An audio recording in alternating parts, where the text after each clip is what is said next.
تحفة، تحفة. ناقص له حاجة.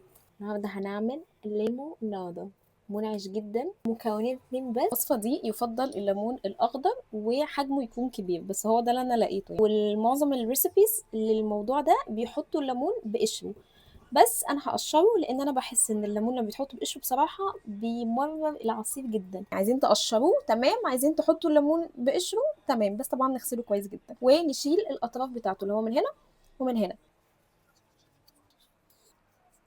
خلاص كده قطعناه، حتى قطعته كيوبس. الافضل طبعا ان احنا نشيل البذر، لان البذر كمان بيعمل مراره. هجيب بقى خلاط، ممكن اعمله في هاند بلندر عادي جدا، بس المتوفر يعني اعمله فيه. هحط كل الليمون اللي انا قطعته 3 كوبايات ميه.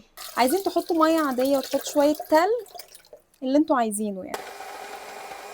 نجيبه كده، بصوا هصفيه بقى دلوقتي وارجعه الخلاط تاني. هنحط عليها بقى واحدة حليب مكثف. هو تقيل شوية عشان أنا كنت حاطاه في التلاجة. احنا مش هنحتاج خلاص سكر، هو ده فيه سكر كفاية يعني. 3/4 العبوة، مش لازم كلها. وهضربه تاني. خلاص ضربته مع اللبن. بصوا أصلا لونه اختلف ازاي.